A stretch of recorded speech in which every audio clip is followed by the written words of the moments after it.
The biggest challenge I have in making some of the biographical pieces is when I haven't experienced the fighter firsthand. A lot of the fighters I profiled were finished in the game long before I was born. So I'm digging through old newspapers, old boxing magazines, and if I'm lucky, some grainy fight clips, trying to piece together the puzzle of a fighter I never even saw fight live.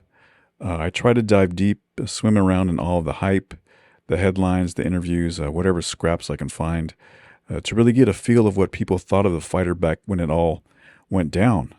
I didn't want this to be another boxing outlet where someone is just spitting out facts, without any soul. One example is a documentary I saw on the Duran-Leonard rematch. I think a lot of younger journalists talk about the No Mas incident, and they don't get it. They don't know what it meant. Back in 1980, when Roberto Duran quit against Sugar Ray Leonard, it was like the world tilted off its axis if you were a boxing fan. I was 10 years old, and I remember my dad was speechless. Duran was the god of war, and gods don't walk away from fights with their tail between their legs. It was more than bizarre and strange. It was unreal. And people thought Duran was done after that and would become a permanent disgrace. But time does funny things. Duran's rightfully remembered as one of the all-time greats. And, with the passage of time, No Mas is just another weird episode in boxing history. The sport and fight had moved on, but back then it felt like the end of something. And maybe that's part of what makes boxing great. It's the only sport where anything can happen, and usually does. One minute a guy's on top of the world, the next he's crawling out of the ring with fans throwing beer cups down on him. So what I've got here is a collection of some of the wildest, weirdest, and downright craziest moments boxing has ever coughed up. Most I lived through. There was a pair I dug up from the past, but they all paint a picture of a sport that never fails to surprise.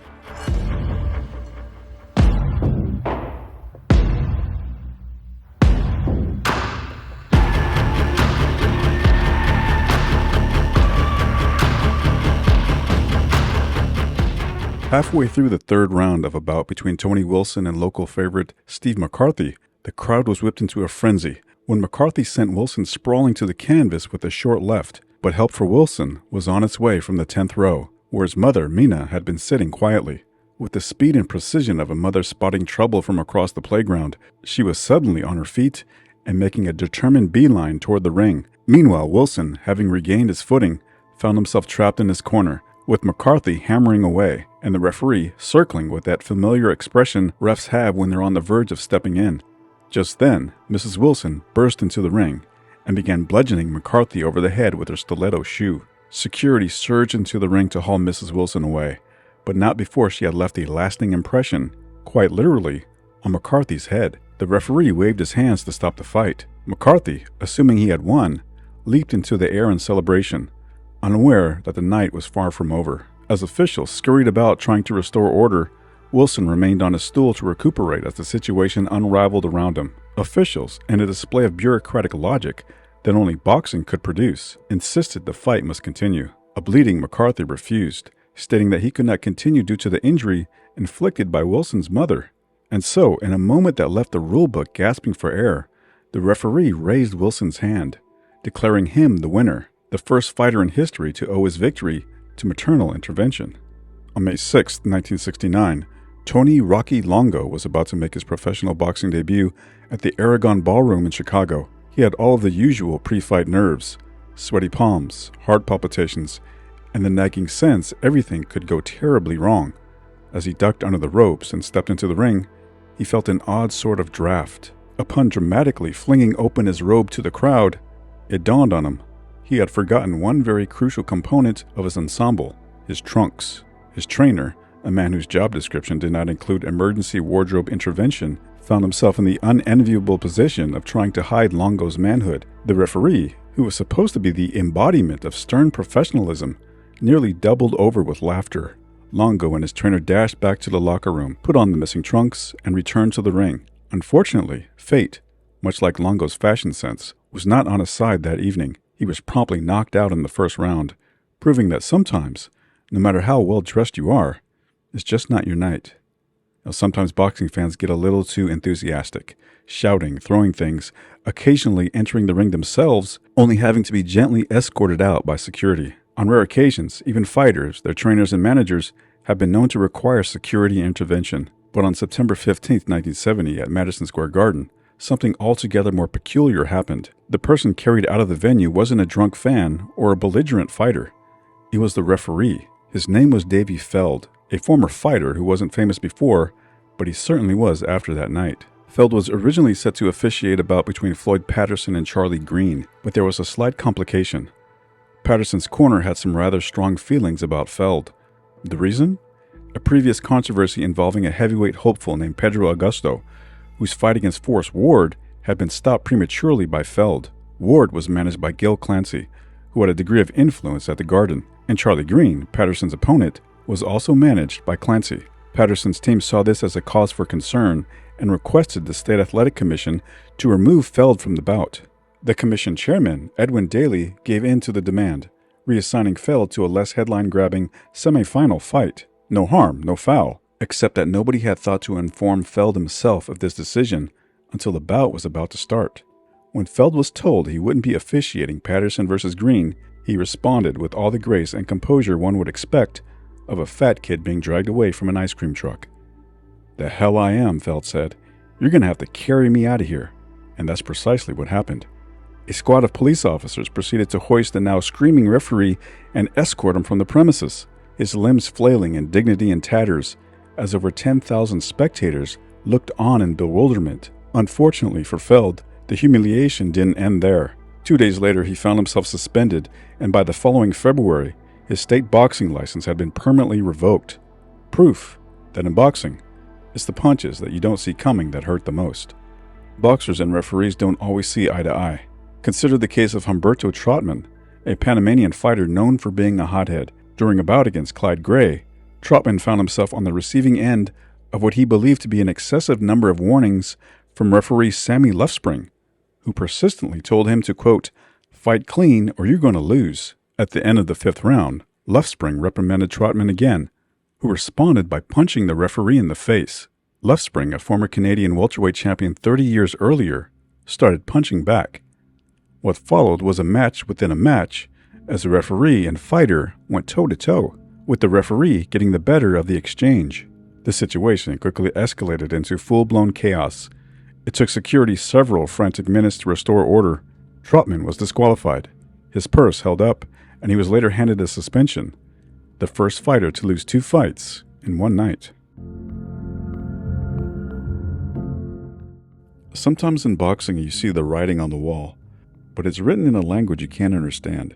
There was always a storm brewing inside Oliver McCall, and you could see it in his eyes. A drug addict with a face that always looked like it was on the edge of a bad dream.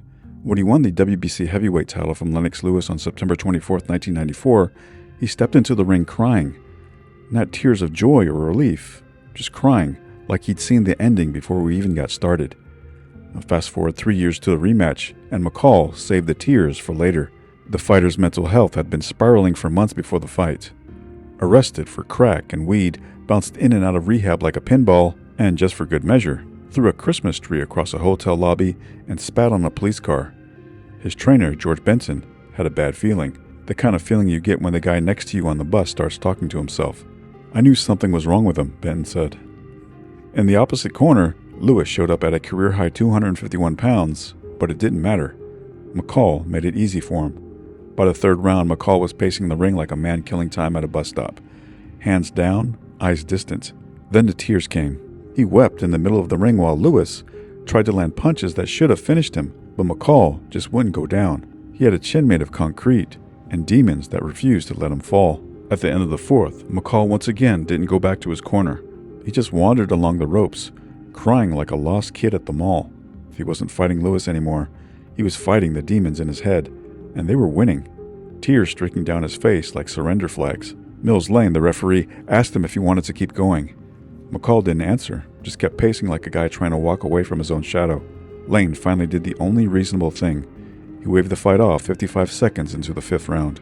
The crowd of over 4,500 fans booed and hissed, because in boxing, breaking down is fine, so long as you bleed while doing it. McCall didn't look back. He just disappeared into the tunnel, his demons leading the way. When Riddick Bowe squared off against Elijah Tillery, it was supposed to be a boxing match, but what happened in the ring looked more like a Mid-South wrestling show. Bo spent the better part of the first round enthusiastically rearranging Tillery's facial features, finally sending him to the canvas with about 8 seconds left. Tillery got up at the count of 6, and Bo came after him like a man chasing down a thief who stole his wallet. Tillery shot Bo a look, wearing the kind of expression that could start a war in the wrong bar. Bo, not being one to appreciate such things, shoved him in the face. In response, Tillery, clearly a man with a progressive approach to boxing's rulebook, took matters into his own feet, and then the ring exploded.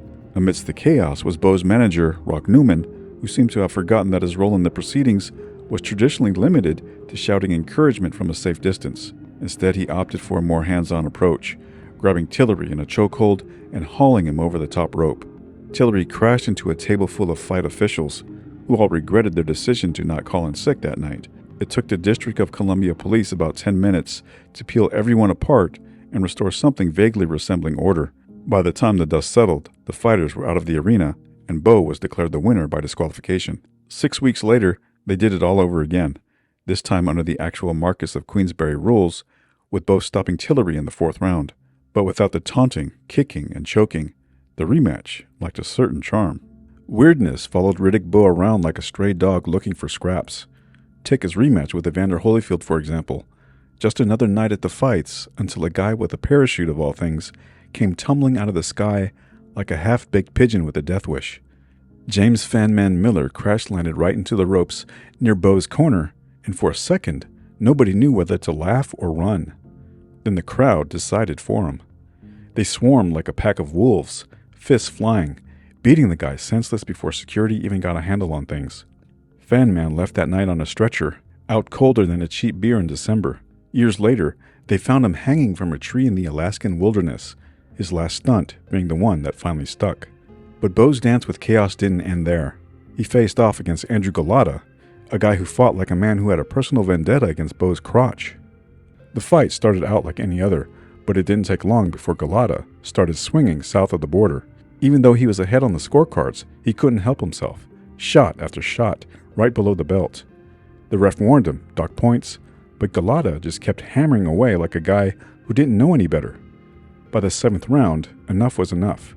The ref tossed him, disqualified, and that's when all hell broke loose. Bowe's entourage stormed the ring like a bar fight gone nuclear. Some genius took a two-way radio and treated Golota's head like a tuning fork, and manager Luduva, 74 years old and shaped like an overinflated balloon, hit the ground with a thud, clutching his chest. They hauled him out on a stretcher, while the rest of the entourage turned the place into a war zone, fists flying, chairs getting tossed, and security barely holding it together. The fight became a circus, a brawl, a mess broadcasted live for the whole world to see. You'd think Golota would have learned his lesson, but no. In the rematch, same story. He was winning on points, looking like he might actually pull it off this time, until he went back to his favorite target. Another low blow, another disqualification. This time, no riot, just a whole lot of disgust and head shaking. Bowe got the win, and Golota? He gave us more proof that some guys never learn.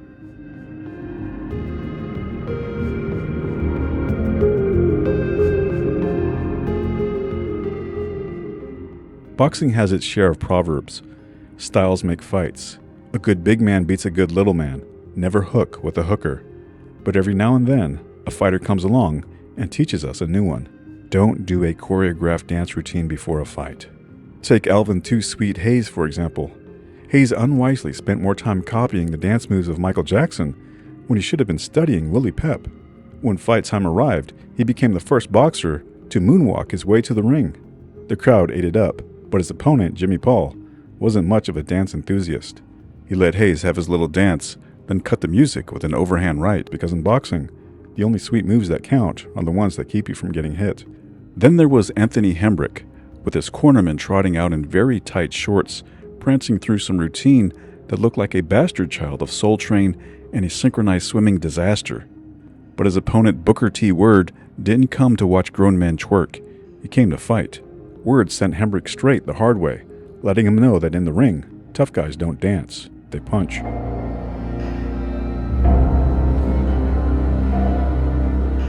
Some fighters like to think of themselves as modern-day gladiators, stepping into the ring with the ghosts of past champions whispering in their ears.